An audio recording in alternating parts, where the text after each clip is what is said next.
The royal family, the epitome of high standards, decency and dignity. From the Queen to minor royals, the House of Windsor live under the constant glare of public scrutiny. Harry was dressed in this Nazi uniform.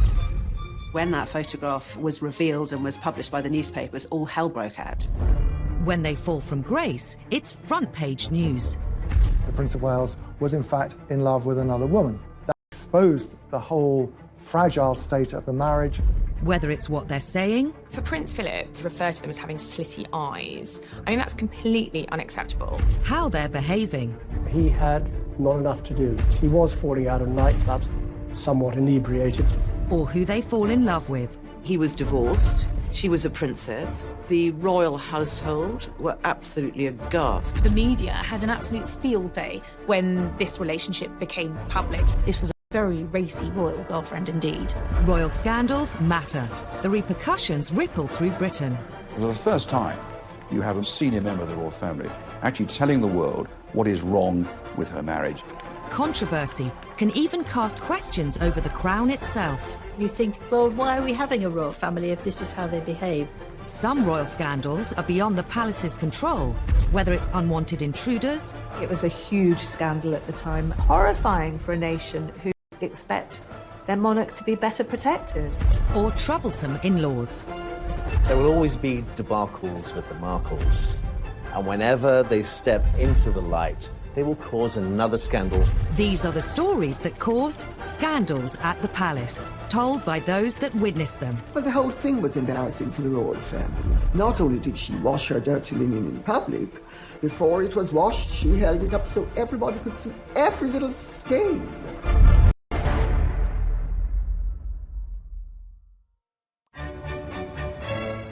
The House of Windsor, an institution at the heart of our nation. The royal family really goes to the very essence of as who we as Brits identify as and see who we are. The Queen is amazing because she's our head of state. Unlike previous royals, the Windsors rule during a media age like no other. The idea of that goldfish bowl, which the royal family live in, means that scandals are never very far away because the world is watching. However hard the royal family may try to control its image, it's almost impossible to do so when scandals erupt. And no scandal caused as much damage to the House of Windsor as the day Princess Diana decided to reveal all about the state of her royal marriage. Diana had and nurturing the relationship. She did it with several journalists. She did it with writers. She did it with me.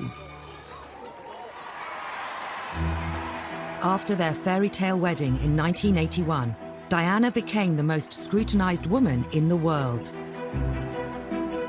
Diana was the biggest star, the biggest celebrity on the planet. If you wrote a story about Princess Diana, it was on the front page, no matter what.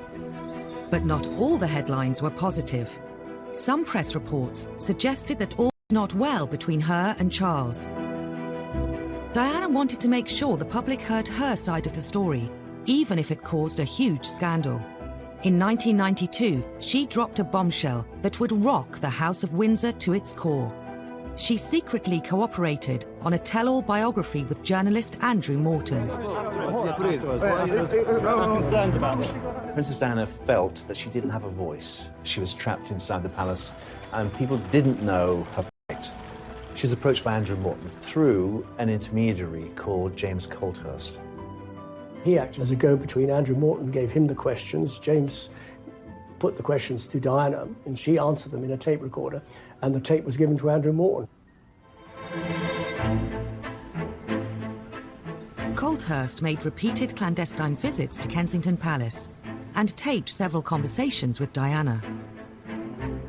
I was working with Diana in 1992 and was completely unaware of her liaison with the go-between James Colthurst.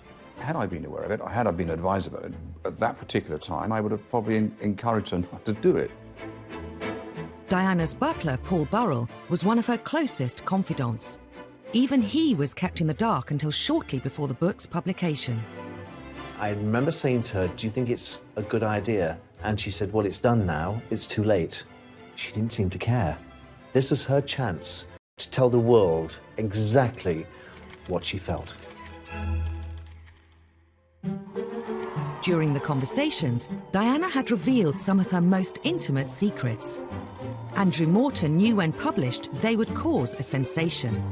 He just could not believe what he was seeing. I mean, he knew he'd struck gold, but he was brave, and he was determined to go ahead and publish. In the weeks before the book's release, rumours of its existence circulated amongst the press. During an official visit to Budapest, Diana was confronted by the Queen's press secretary, Dickie Arbiter. She categorically denied that she had given any assistance whatsoever to Andrew Morton. She had that sort of look on her face, and I knew that she was being economical with the truth. But you don't tell... The story was published in January 1992. It shocked the world. The royal family, the epitome of high standards, decency and dignity. From the Queen to minor royals, the House of Windsor live under the constant glare of public scrutiny. Harry was dressed in this Nazi uniform. When that photograph was revealed and was published by the newspapers, all hell broke out. When they fall from grace, it's front-page news. The Prince of Wales was in fact in love with another woman. That exposed the whole fragile state of the marriage. Whether it's what they're saying... For Prince Philip to refer to them as having slitty eyes, I mean, that's completely unacceptable. How they're behaving. He had not enough to do. He was falling out of nightclubs, somewhat inebriated. Or who they fall in love with. He was divorced. She was a princess. The royal household were absolutely aghast. The media had an absolute field day when this relationship became public. This was a very racy royal girlfriend indeed. Royal scandals matter. The repercussions ripple through Britain. For the first time, you have a senior member of the royal family actually telling the world what is wrong with her marriage. Controversy can even cast questions over the crown itself. You think, well, why are we having a royal family if this is how they behave? Some royal scandals are beyond the palace's control, whether it's unwanted intruders. It was a huge scandal at the time, horrifying for a nation who expect their monarch to be better protected. Or troublesome in-laws. There will always be debacles with the Markles, and whenever they step into the light, they will cause another scandal.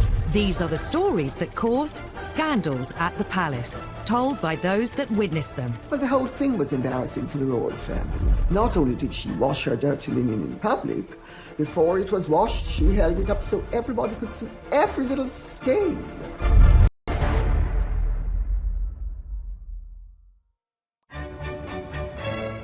The House of Windsor, an institution at the heart of our nation.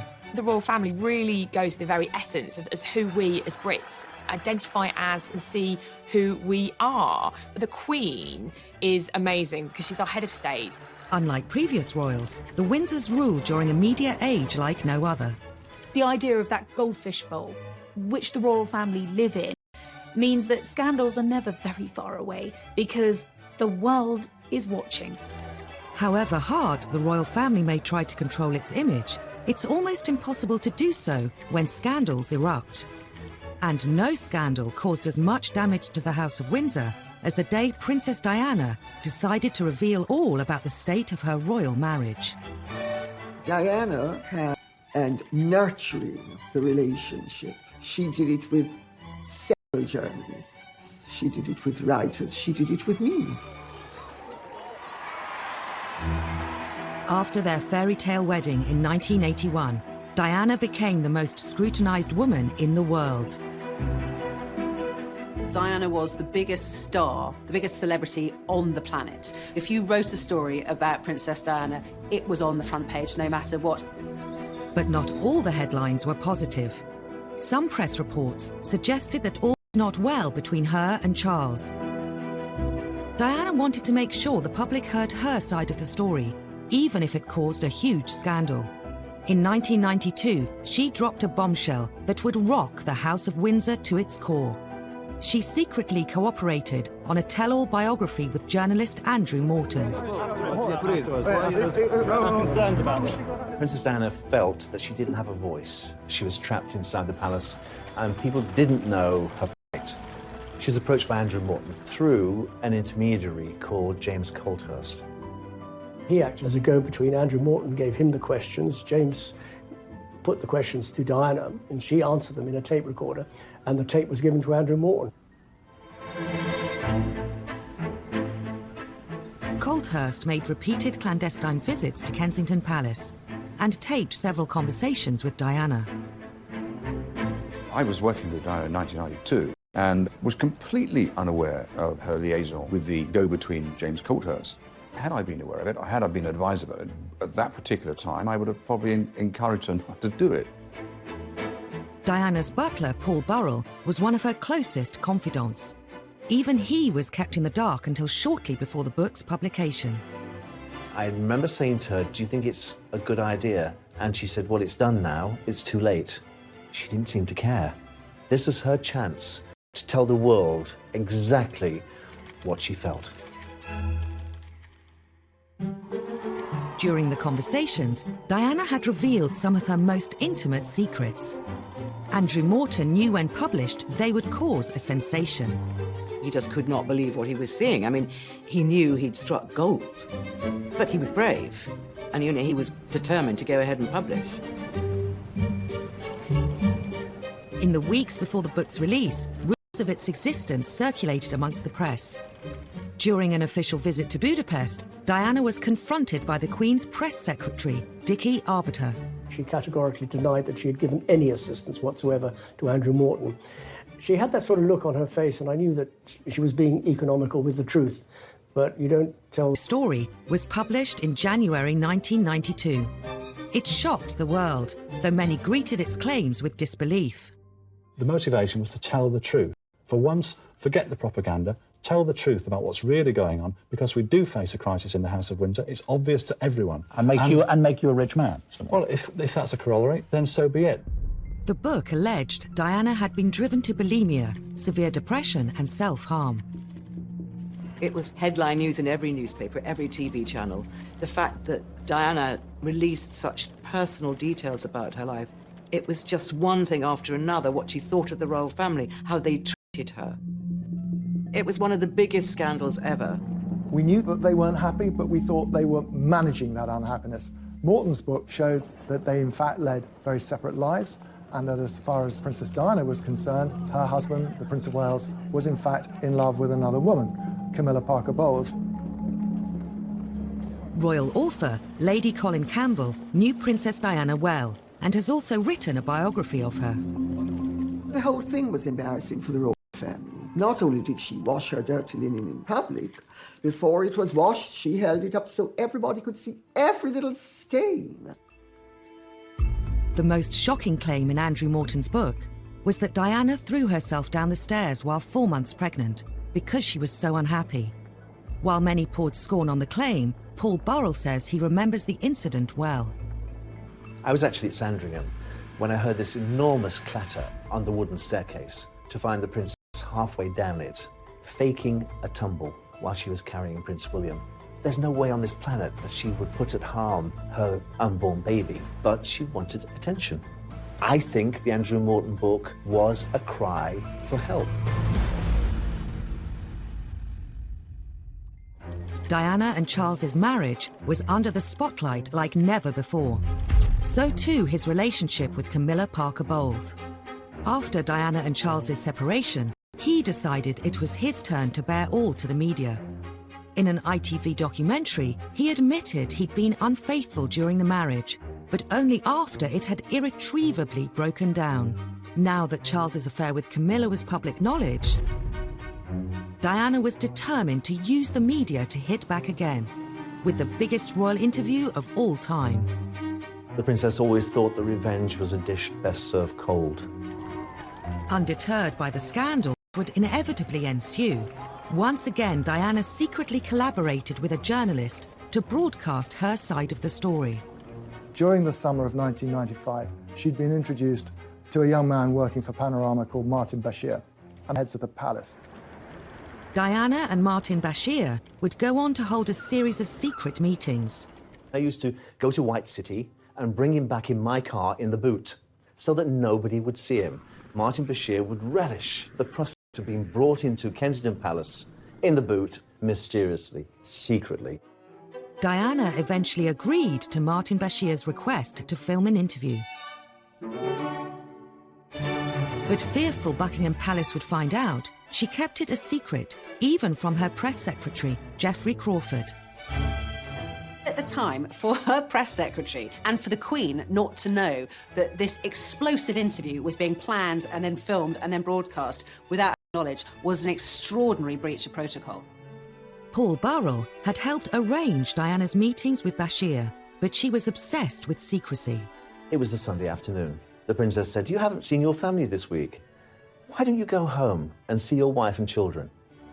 I thought, this is strange. I took the opportunity to go home.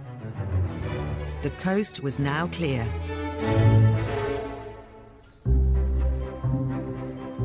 The Panorama team was secretly admitted to Kensington Palace. Their cameras were set up over a weekend. There was no one around. And they actually got the whole thing in the can before Diana admitted what was going on.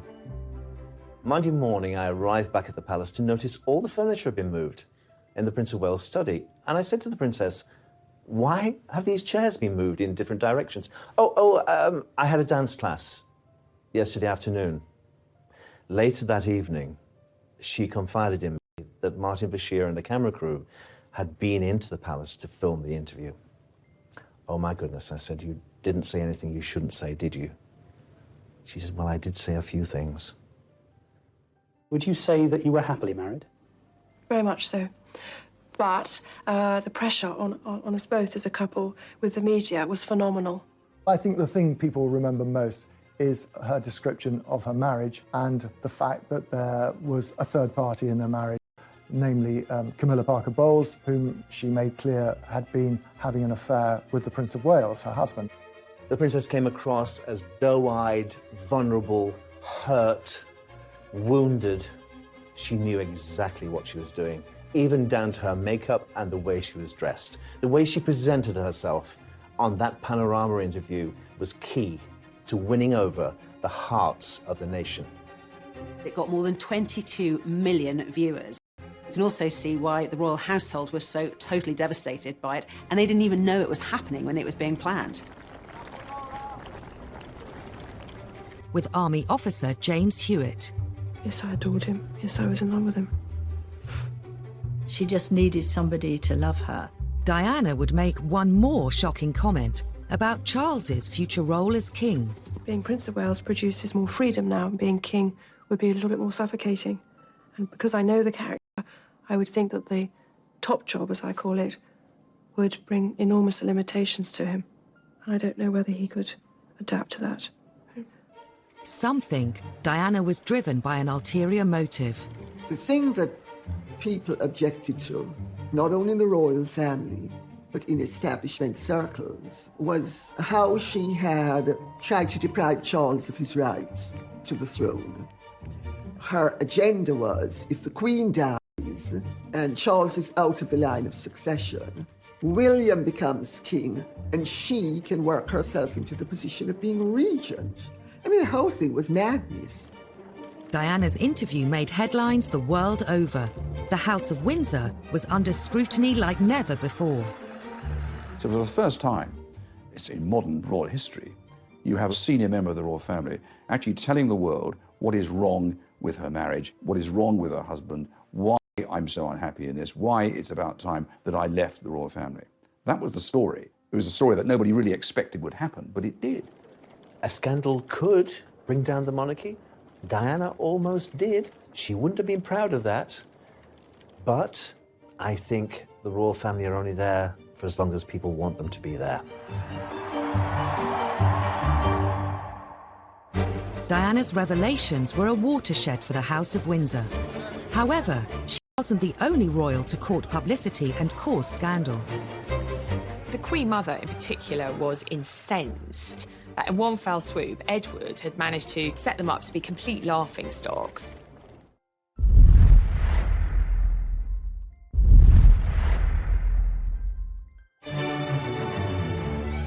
As reigning monarch for over 65 years, the Queen has had to endure decades of royal scandals. Many have involved her fortune. children. The youngest, Prince Edward, and his wife Sophie nowadays keep a low profile. He's the only one with a successful marriage of the Queen's 3 boys. He's the only one whose marriage hasn't ended in divorce, still happily married with 2 children. In his younger days, Edward attracted his fair share of headlines. Like Diana, he courted the media, in his case with sometimes disastrous results. Edward's first taste of controversy came in 1986.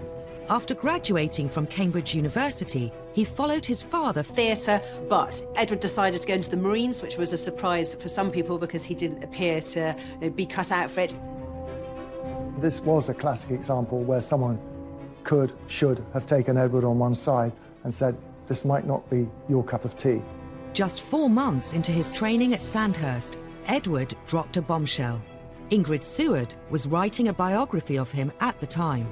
Prince Edward was home for the weekend, and he told his family that he was going to quit the Marines. They said, don't be ridiculous. And they talked him round. He said, oh, OK, I'll stay. And he drove back to his base camp the next morning and handed in his resignation. And Princess Anne was driving back to Gloucestershire and nearly put a car in the ditch when she heard on the radio that Edward had resigned, because the last thing she knew, that they'd had this really good talk, and he'd said he'd stay in. The news was received with natural disappointment that His Royal Highness had come to this decision. Some members of the royal family felt he'd let the side down. The Queen Mother was one who felt disappointed in her grandson's behaviour. His father, Prince Philip, was apparently very upset and angry because, of course, you know, what's a royal to do if they're not to be in the armed forces? Soldiers make an oath to Queen and country. For a member of the royal family not to be up to it in terms of joining a military unit was damaging. After quitting the Marines, Edward was free to indulge his real passion. Hurrah, hurrah! During university, he'd developed a love for the performing arts. Edward had always been seen as a man who seemed to be at his happiest on the stage. He also managed to convince other members of the House of Windsor to take part in a TV special, It's a Royal Knockout. All this quasi-excitement doesn't really matter a damn to you, then? No, we're the strong, silent types. We're the best blue bandits there are. The programme was widely seen as a really low point for the House of Windsor. It was an incredibly kind of toe-curlingly embarrassing affair. You've got the members of the royal family prancing in period costume. They look like extras from the Tudor court. I think it was quite dangerous for the royal family in a way, because you think, well, why are we having a royal family if this is how they behave? If you see these people running around, mucking about, like 6-year-olds or 3-year-olds even, and you think, well, am I giving my taxpayers money for this? It's nonsense. On the day the programme was filmed, Edward gave a press conference to the waiting media, but it turned into yet another piece. Have you? Well, thanks for sounding so bloody enthusiastic. Richard Kay was the Daily Mail's royal correspondent covering the day's events and was at the press conference. And he said, what did you think of it? Well, we couldn't really answer because we hadn't been allowed to see it, at which point Edward sort of threw his toys out of the pram, if you like. What did you think of it? Thanks. I thought it was great. He displayed a very impetuous side of his character, and of course it was reflected in the television broadcasts and the newspaper accounts at the time. If Edward hoped It's a Royal Knockout would bring the royal family's image up to date, the whole affair did precisely the opposite. The Queen Mother in particular was incensed that in one fell swoop, Edward had managed to set them up to be complete laughingstocks. And she, having tried so hard to kind of reposition her family and obviously her daughter as monarch with dignity and gravitas, prancing around in Tudor costume, kind of laughing and braying in front of the cameras, it took them back several years. The fiasco didn't deter Edward from embarking on a career in television. In 1993, he started his own TV company, Ardent Productions. At the time, he made the mistake in saying, well, I'm not going to work on my royal connections, but practically every documentary he made had a royal connection. In 2001, Ardent were commissioned to make a series called A to Z of Royalty for an American TV channel. Prince William was about to start university at St Andrews. At the time, it was a big story. There was an agreement in place between the palace and the media that we would turn up to cover Prince William's first day at university, and we would then leave, which we all duly did. Except there was one film crew that didn't pack up and leave, and ironically enough, that was Edward's. Edward's film crew broke the agreement Clarence House struck with the media and continued to film around the university. Edward and his media career once again attracted all the wrong headlines. Edward was very defensive about it, maintaining that they weren't stalking Prince William, they were merely doing some extra shots they wanted to take up there. It did look very much like there were two rules. One rule for the working press, if you like, the media, and another for the royal family. It looked at favouritism. Press reports claimed Ardent's bungling caused a huge bust-up between Edward and William's father. Prince Charles was apoplectic about it. When news reached him that there was still a camera there, there was quite a colourful phone conversation had between the two brothers. Ardent were forced to issue a public apology. It was a massive case, end of Edward's fledgling production career.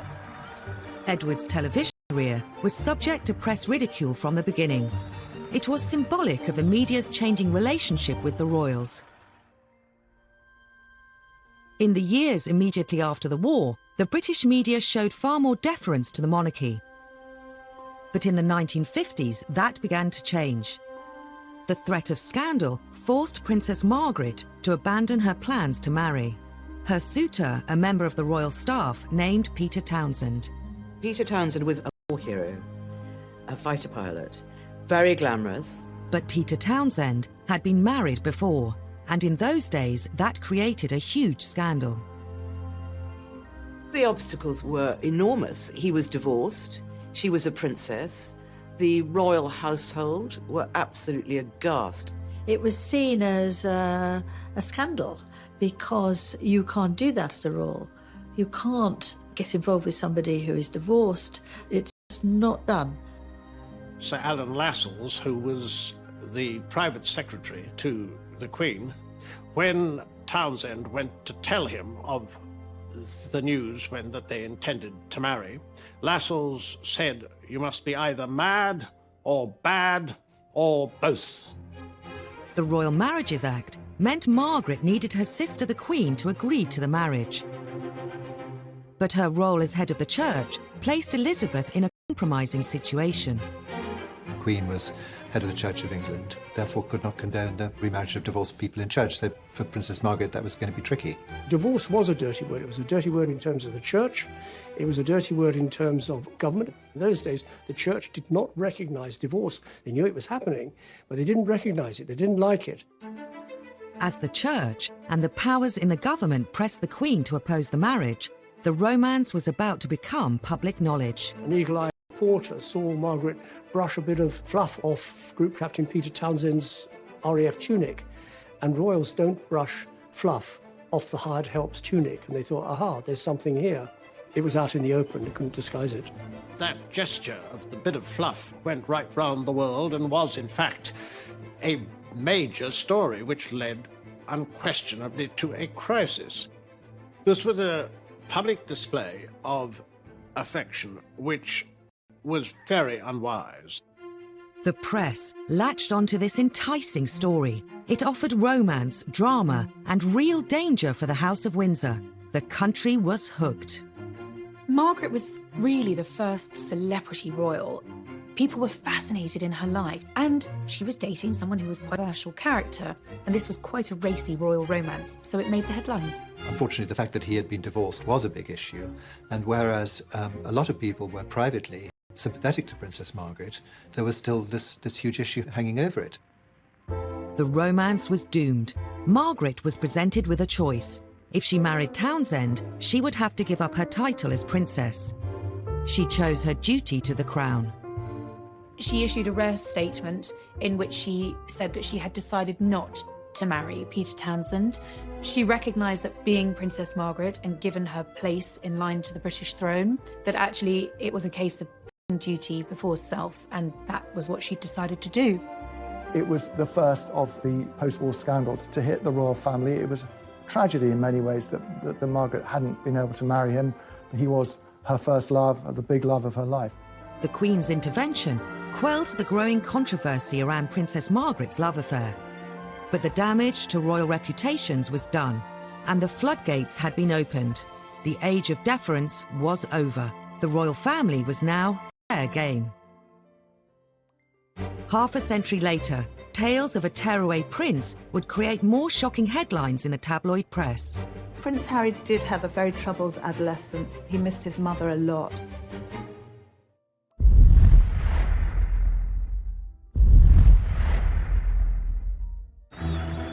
Prince Harry.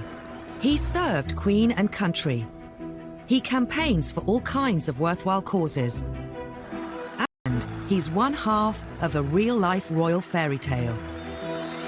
Sixth in line to the throne, these days he's undoubtedly one of the most popular members of the royal family. But a few years ago, he was no stranger to tabloid scandals. Harry's always been the one who knew he'd never be king. Didn't matter. So Harry could do exactly what Harry wanted. Harry was doing his A-levels at Eton College, but was destined to join the armed forces. The army was always his first love. I remember him as a 5- and 6-year-old strutting around Kensington Palace in army fatigues with a parachute regiment beret. But before serving in the military, Harry was grabbing the headlines. He had not enough to do. He was falling out of nightclubs, somewhat inebriated. In 2002, the antics of the 17-year-old were to make front-page news. He got involved with smoking cannabis and drinking too much, so his dad took him by the ear and took him to a rehab centre. Prince Charles was so concerned at how often his younger son was using cannabis that he insisted he visited the Featherstone Lodge Centre in South London. Prince Harry met addicts. Story caused a stir and would become a major front-page splash. The News of the World got a hold of the story and, put it to the palace, and we're going to go and run with a big story about drugs. Prince Charles's spin doctor at the time, Mark Bolland, later said they decided to cooperate with the News of the World to try and present the story positively. They showed the Prince of Wales in a good light by saying as a dad he was taking his kid to a rehab centre to show the dangers of drugs and drink. And the News of the World would go along with it because then they could run the story on the drugs anyway. What youngster of that age wasn't falling out of nightclubs or pubs? It happens all the time. Even if you've got a protection officer in tow, that you are going to get up to things that maybe you shouldn't. Others in the media speculated that Harry was struggling to cope with the death of his mother at the age of 12. Prince Harry did have a very tough time after the death of his mother. He had a very troubled adolescence, very public displays of fighting with photographers and getting drunk. I think he missed his mother a lot and didn't really have a role in life. I think Harry's wild teenage years have a direct link to losing his mother. William and Harry walked behind Diana's coffin as part of the funeral cortege. Having grown up with them, of the two boys, I always worried about Harry most. Almost intolerable moment for the two boys, the two princes. Impossible to put into words. I knew that William was of an age he could understand his mother's passing, and Harry wasn't. And that really did affect his teenage years. He admitted a couple of years ago that he suffered mental health as a result of the death of his mother. At the time, he said no 12-year-old should be asked to walk behind a coffin. But then Prince Harry's no ordinary 12-year-old. He's a prince of the United Kingdom. After the rehab story, the press became increasingly interested in Harry's personal life. This was a difficult time for Harry. When Harry and William were at school, the press had voluntarily signed this agreement with the palace that they would give the boys their privacy. That was a big deal on Fleet Street. They were prepared to do that. But of course, once they left school, all bets were off. With Harry viewed as fair game by the tabloids, the floodgates opened. It was a fancy dress party with a colonial theme. Harry, for some reason beyond most people's understanding, decided that he was going to dress up with Nazi insignia, which a guest caught and photographed and sold to the Sun. He made this very, very mistake, obviously deeply inappropriate, going to this fancy dress party, which itself had a pretty dodgy theme, colonialism, and obviously when that photograph was a sort of global upset. I was in Barbados at the time, and I was talking to this minister, and he was horrified. The Jewish community were very upset about it, and so they should be. I think everybody should be upset about it, that a member of the royal family, and a senior member of the royal family at that, was wearing a swastika armband. The timing was particularly bad, as it happened 2 weeks before the 60th anniversary of the liberation of Auschwitz. It was seen as trivialising something that was such an important part of world history.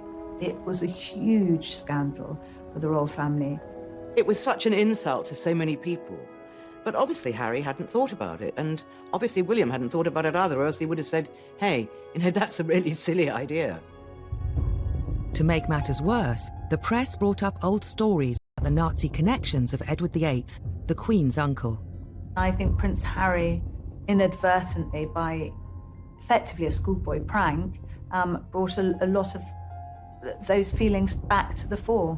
The royal family immediately apologised. I don't believe for a minute that he's got those sort of anti-Semitic tendencies. It was just thoughtless, and he really messed up. It could have affected his career in the army. He was just about to go to Sandhurst. But the military academy accepted his application. Then he got the call to the army, and that was the making of him. He excelled as a cadet. He excelled when he joined his regiment, the Blues and Royals. Harry was posted to Afghanistan. He became the first member of the royal family to serve in a war zone since his uncle, Prince Andrew. He was trying to find a role for himself, and in the army, it seemed he'd found one. He'd served with great distinction. Soon before Harry was due to go on his second tour of duty in Afghanistan, he took a trip to the US. I think going to Vegas was really Harry having his last hurrah before going to war. Harry was going to the front line. In August 2012, footage emerged of Harry at a Las Vegas pool party surrounded by women in bikinis. He let off steam in a way which sort of raised eyebrows. I think that's at the very least. He probably felt no 100% guarantee that he was going to come back in one piece. He might come back in a body bag, might as well let his hair done. And then he did just that. But his send-off party left him with more than just a hangover. He was snapped naked after a game of strip billiards in his hotel suite. The scandal went global. This was front page news. Harry naked in Vegas. I'm not saying that he shouldn't have done it, but his protection team have let him down again. This was a naked body saw things going wrong, and on this particular occasion they didn't. The photos rapidly spread across the world. There was a strong effort by the palace to suppress the pictures, to prevent them being published in this country, and for some time that held firm. It was quite ludicrous, really, because they'd already been seen by anyone who's got a computer or a phone. They could just tap in and look at them. A few days later, those pictures of the party-loving prince made a splash in this country too. He was portrayed in the media as a foolish young man who had some life lessons to learn. In many ways, it was rather unfair. I mean, he was only doing what a lot of young men of his age do. I think at the end of the day, when the pictures started appearing, it endeared Harry to the great British public. They thought, hey, he's one of us. Ultimately, it was a phase Harry was going through, like a lot of kids go through, and just part of his growing up. Today, Harry has dedicated himself to helping young people and mental health charities. And of course, he's very happily married. Some think Harry's wild days actually helped cement his place in the hearts of the public. I think the whole world love Harry. Welcome to Canada! They love a sort of bad boy who's become a good boy, and he's got a lot of charisma. Harry is a progressive modern royal. You either want the royals to be modern or you don't. If they're not modern, they're complaining about them not being modern. If they do modern things, then still complaining. You can't have it both ways. Prince Harry cares a great deal about how he's perceived. But the same couldn't be said of his grandfather. I think there's always a slight intake of breath whenever you see the Duke of Edinburgh on public engagements, because you never quite knew what he was going to say or do next. They don't sound entirely native. He does have an extraordinary ability to put his foot in it.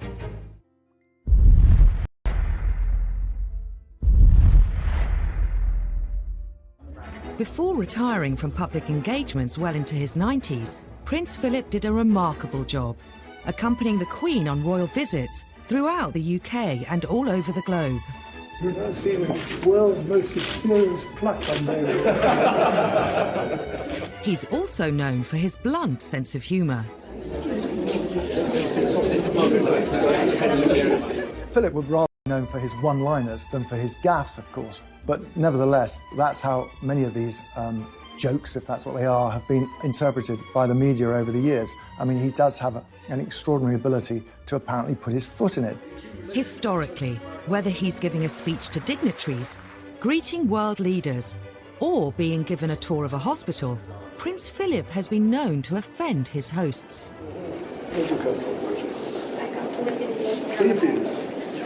I intake a breath whenever we used to see the Duke of Edinburgh on public engagements, because you never quite knew what he was going to say or do next.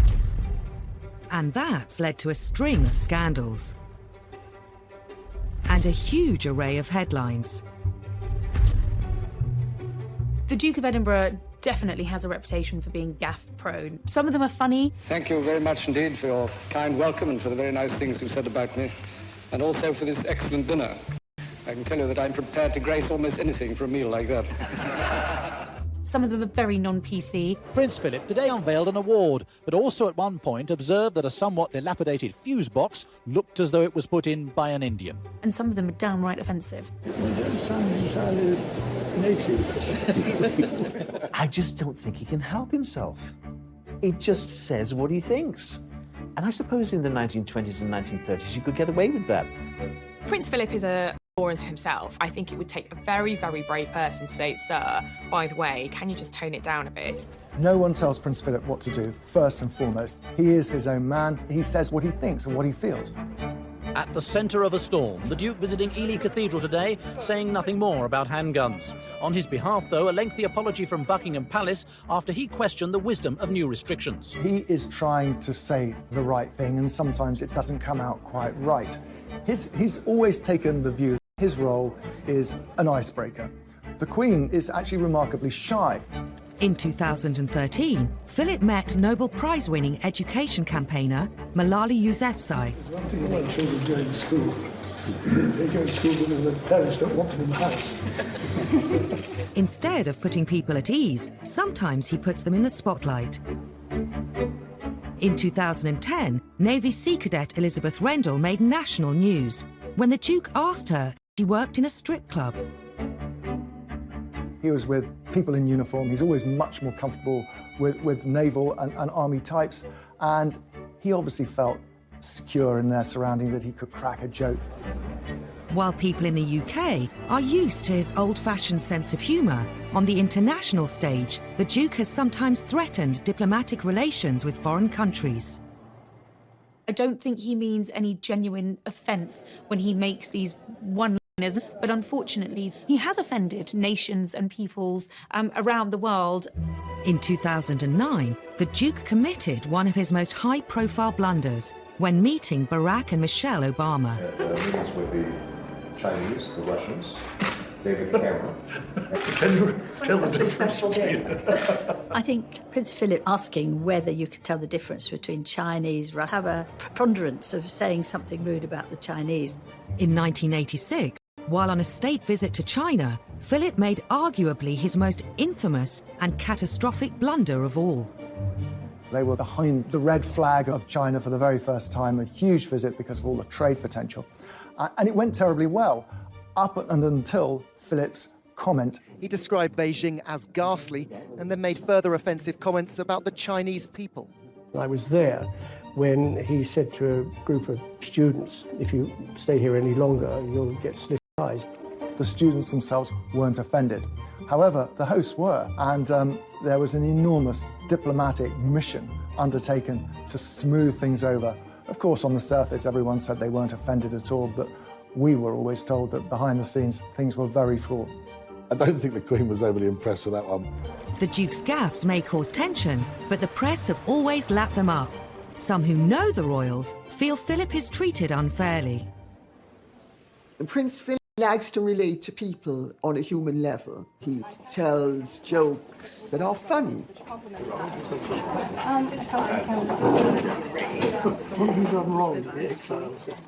But if you hijack the joke and take it out of its context, it can be misinterpreted. The problem is when Prince Philip makes a gaffe, all the press are absolutely delighted because there they have their story. During royal tours, there's always somebody that goes off on what they call gaff watch. They follow Prince Philip to see if he says anything rude or inappropriate or racist. And he nearly always used to come up with some very funny remark. He can be a godsend to the media, but sometimes he does offend. Yeah, there's no doubt about that. There's some classics, like when he went to Australia. In 2001, the Duke was accompanying the Queen on a royal tour of Australia to help mark her Golden Jubilee. The Duke asked Aborigines if they still threw spears at one another. It was just one of those moments where people just didn't know what to say or where to look. This comment caused such uproar and such offence that the palace was forced to release a statement to make it very clear that the Duke had made these comments with a light heart and that no offence was intended. But of course, by that point, the damage had been done. He had hugely offended his hosts. In spite of, or perhaps because of Prince Philip's infamous gaffes, he's remained very popular with the public. Well, Prince Philip is one of the most well-loved members of the royal family. He really was the kind of comedic companion to the Queen. He has been sort of a wonderful husband to the Queen, so supportive throughout. It's an essential ingredient of any happy marriage. And you can take it from me that the Queen has the quality of tolerance and abundance. Sometimes it's not just the reputation of the royal family that's on the line, it's their safety. When there's a lapse in security, it's not simply a scandal, it's a matter of life and death. She could have been knifed, she could have been suffocated. Anything could have happened to our monarch lying in her bed. Cuộc đời đua trên bốn bề giàu lo, nhiều lúc ước mơ rằng được phép nhiệm màu đưa tôi về thuở xa xưa, bay cao cùng cánh diều đua chơi với đám bạn, hồn nhiên ngây thơ vui đua ngày tháng, để lòng tôi hân hoan dưới trời mây, ngày xưa dấu yêu còn đâu.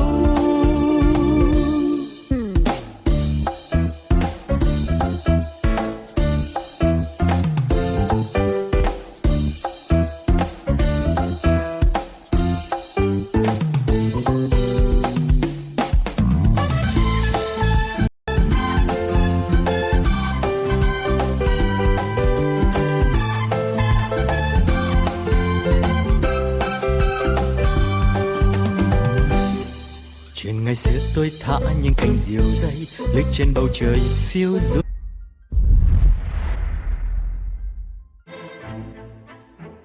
While we're used to seeing the public lives of the royals, what goes on behind palace walls has always been more of a mystery. The royals have been hit by a number of scandals involving their personal security. Security scandals are scandals because this is our royal family. They're precious to us, and we want to keep them safe.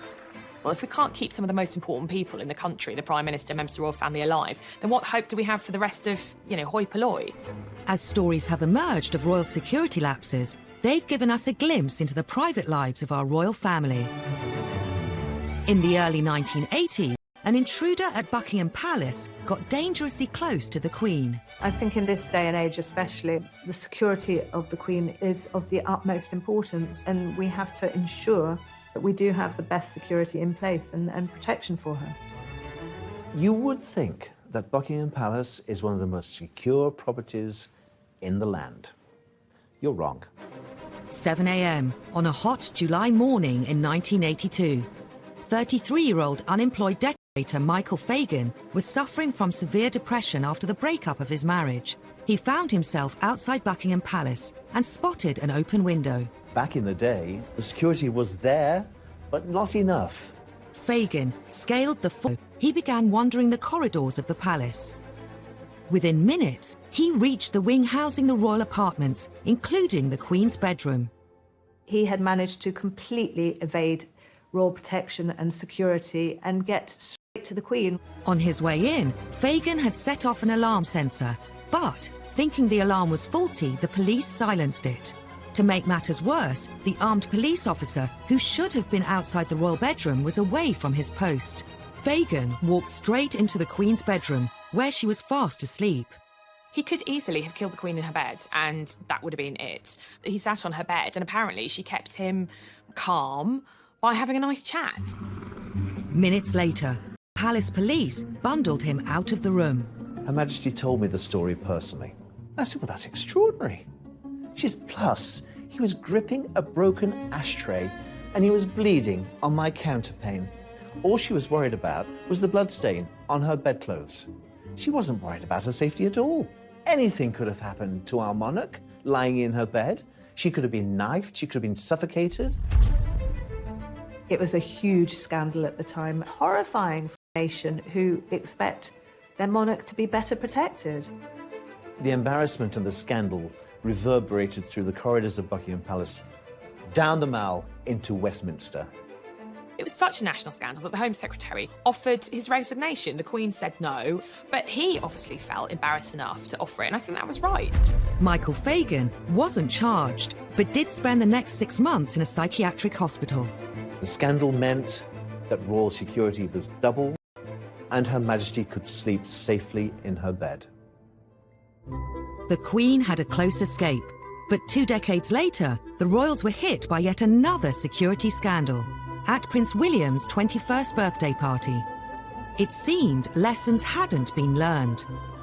It's impossible to believe that an imposter can get into Windsor Castle, particularly something as high profile as Prince William's 21st birthday party, and yet that's what happened. The theme of the party was out of Africa. Unbeknown to the news crews filming the build-up, they'd caught on camera the man who would be on the front pages of the tabloids the next day, and it wasn't the birthday boy. Happy birthday! Dressed as Osama bin Laden wearing a ball gown, a little-known comedian, Aaron Barshak, the self-styled comedy terrorist, was parading around Windsor's streets, pretending to be one of Will's party guests. You can see from the footage Barshak walking up Castlegate, up to the castle, all dressed up as a comedy terrorist with a big black beard and his robes. Because, of course, trying to monitor who's meant to be there and who's not meant to be there when everybody... But the comedian was dressed in a pink dress and a fake beard, so he clearly didn't fit with the theme. He should have set security alarm bells going much earlier than he did.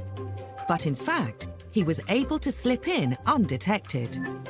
How he managed to scale the walls, how he subsequently managed to infiltrate the party. I mean, this was the stuff of almost unbelievable reports the next day. The walls of Windsor Castle successfully kept out the rebel barons in the 13th century, but they were no match for a man in a peach-coloured ball gown and a false beard. He managed to get past the police security and into the castle, which, by the way, is a pretty big place. Straight into the party. I mean, that was a huge security breach.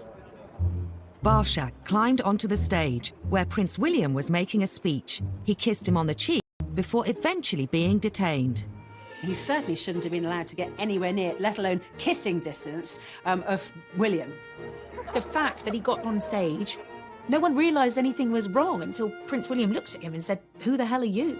It is rare for almost all senior members of the royal family to be gathered together in one place. And if Barshak had been someone with evil intent, well, you can imagine the consequences. There was a huge public outcry. David Blunkett, the Home Secretary at the time, had to make apologies on behalf of the police.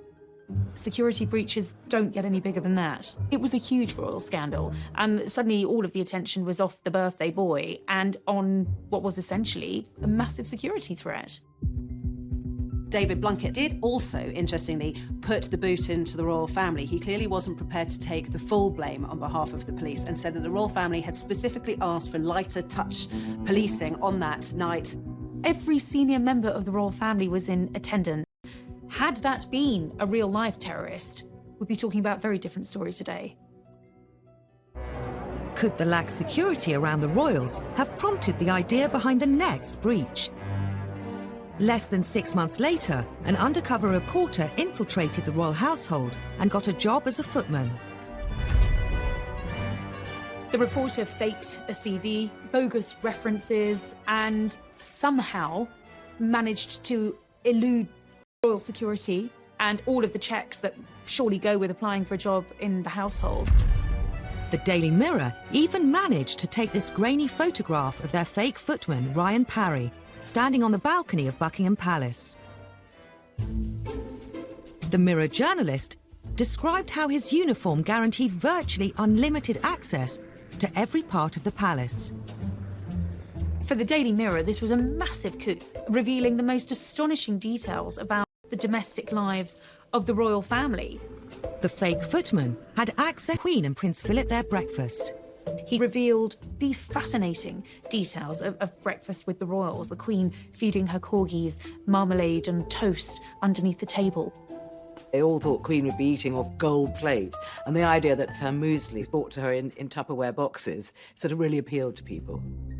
The British public were able to gawp at what Her Majesty eats for breakfast. The country was shocked someone with a fake CV could get so close to the Queen. It just makes you wonder about how many other people they've employed who have had slightly dubious backgrounds. Even more embarrassing was the timing of the scandal. He was there on the eve of a presidential stay. In fact, he saw the president's bedroom. There could have been a real scandal over the fact that this undercover reporter was working within feet of President Bush while he was a guest of the Queen. For the palace, utter humiliation, an absolute breach of royal security. While security staff can be hired and fired, even the royals can't choose their in-laws. The Markles, they're not going anywhere. Meghan's family obviously want to cash in on her fame and her royal connections.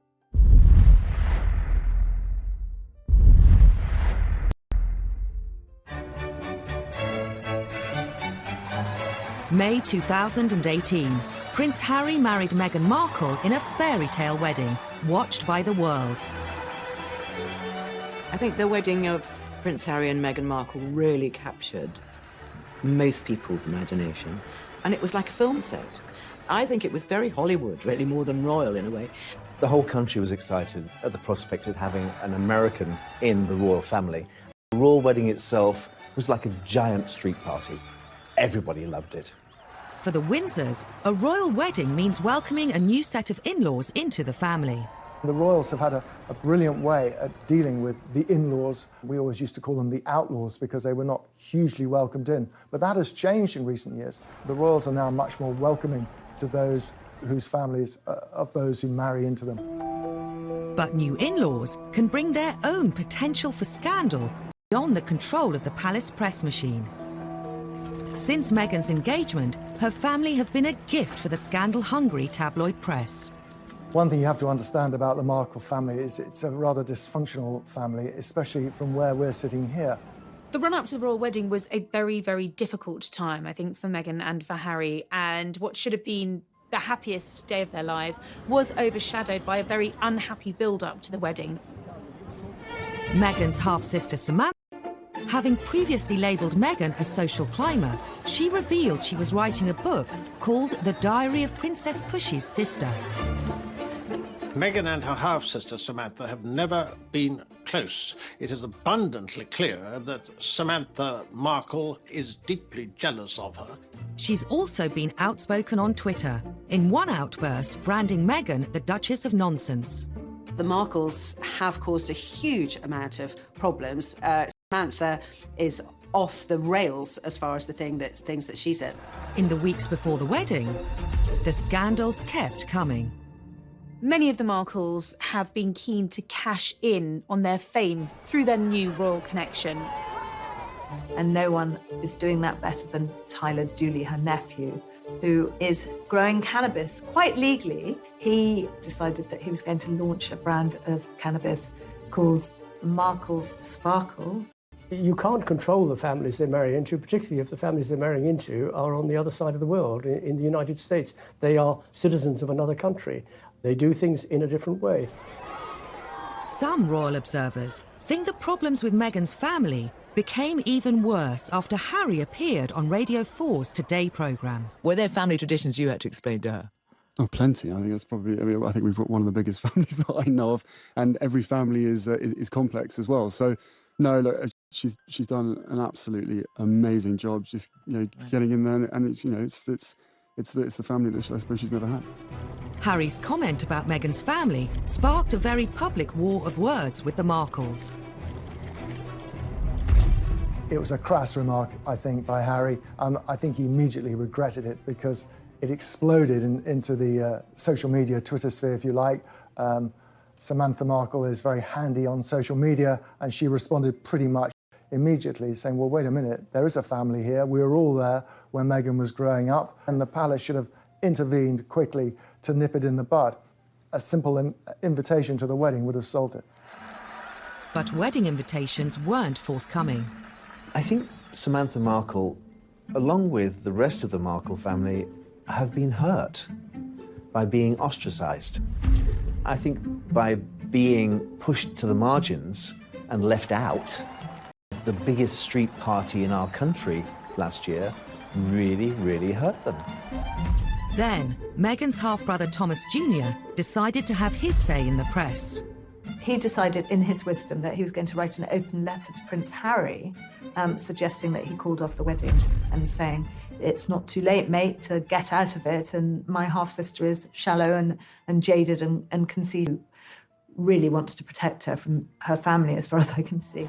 The big scandal of all involved Meghan's father Thomas and some faked photographs. All had seemed well when Kensington Palace announced he would be walking his daughter Meghan down the aisle. We were all looking forward to seeing both her mother and her father at her side on the wedding day. But as the date got closer and closer, it became apparent that there was a problem with her relationship that she had with her father and whether he was actually going to be able to attend. 2 weeks before the wedding, what appeared to be paparazzi photos emerged of Thomas Markle being measured for a wedding suit. Another image showed him in an internet cafe near his home in Mexico, looking at pictures of Meghan and Harry. But soon after their publication, it emerged that Thomas Markle had colluded with a photographer to stage the photos. During the run-up to the Meghan and Harry wedding, there was a lot of attention put on to Thomas Markle, who felt that he was getting a lot of bad publicity. He was being portrayed as a sort of reclusive, penniless slob in Mexico. It was sort of the image that he felt he was getting, and he wanted to correct that image. So he decided, in his wisdom, or distinct lack of wisdom, that he would set up these photos that showed him, in his opinion, in a better light. The focus of the wedding shifted from the bride and this great British event to the bride's father. The British press had a field day. Samantha Markle admitted advising her father to do the photos. They were both accused of ruining Harry and Meghan's imminent wedding. Whether he was financially rewarded for them, we're not entirely sure, but the assumption was he was being paid for these pictures. And that started alarm bells ringing at Buckingham Palace. And then, of course, there was so much written about how this must be very, very humiliating for Meghan and what's her relationship and is he going to come to the wedding after all or not, which was, of course, the big question mark about all of that. Was Thomas going to walk Meghan down the aisle? As the clock ticked down to the big day, it was reported Thomas Markle was in hospital with heart problems, meaning he wouldn't be at the wedding. It turned into a huge fiasco for the royal family. This was a man who had to miss his daughter's wedding, who was flailing around not knowing what to do and ended up in hospital with a heart attack. In the end, Prince Charles stepped in. As a father of a daughter, more than anything, you want to give your daughter away, I'm certain, at her wedding, and the fact that he couldn't do that must be a sense of deep, deep sadness to him. Could the whole scandal have been avoided? Now, wouldn't you think they'd learned their lessons from the past? Wouldn't you think that they'd send somebody out to America to take care of the father of the bride? But Dickie Arbiter, the Queen's former press secretary, says that Buckingham Palace was powerless to intervene. A lot of people were saying prior to the wedding that maybe the palace should have done more to protect Thomas Markle. Suggests that Harry and Meghan should fly out there. Well, it's not that simple. A member of the royal family goes to a foreign country. First of all, you've got to ask the Queen's permission, if they can go. Then you've got to say to the government you want to go. Royals can't just jump on a plane. The controversy surrounding Thomas Markle and the fake photos put a huge strain on his relationship with Meghan, and there was worse to come. Meghan tried to mend the rift and wrote her father. What did he do? He released that letter, a personal letter from his daughter to himself, to the media. If every time she writes to him or rings him, he talks to a journalist, then she's going to stop doing it. So she's going to have to cut him out of her life, I fear. To make matters worse, 6 months after the wedding, Thomas Markle appeared on TV, complaining Meghan had cut off all contact. Been trying to reach out for several weeks. Every day I try to text her. I just haven't received any comment back. And Samantha appeared on Channel 5's Jeremy Vine show to defend what she'd said about Meghan. I've got a brother. If I fall out with him, what I'm not going to do is tweet insults at him, because then he won't talk to me. Isn't that how we all work with each other? What was going on that didn't make sense is that I really started to feel protective over our father. But why insult her? I don't understand. Because he was being purposely ignored. Sure, but how does it help him to alienate Meghan? I don't understand. Help me understand. We were hoping that private channels would be used. They're not being used. When they failed, we went public. I don't think Samantha Markle is going to go away anytime soon. There will always be debacles with the Markles. They're not going anywhere. And whenever they step into the light, they will cause another scandal, another problem for Meghan and Harry. Next time on Scandals at the Palace. As the royals become more accessible, they also become easy targets, and often they're caught out on camera. And the thing which got her into hot water was that she could get access to Prince Andrew, her ex-husband, for £500,000. Where there are royals, a ferocious tabloid media, and a public desperate to know everything about them, scandals are never far away. The Iron Duke had turned into the Duke of Hazard.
done now, it's too late. She didn't seem to care. This was her chance to tell the world exactly what she felt. During the conversations, Diana had revealed some of her most intimate secrets. Andrew Morton knew when published they would cause a sensation. He just could not believe what he was seeing. I mean, he knew he'd struck gold, but he was brave, and he was determined to go ahead and publish. In the weeks before the book's release, rumours of its existence circulated amongst the press. During an official visit to Budapest, Diana was confronted by the Queen's press secretary, Dickie Arbiter. She categorically denied that she had given any assistance whatsoever to Andrew Morton. She had that sort of look on her face, and I knew that she was being economical with the truth. But you don't tell... The story was published in January 1992. It shocked the world.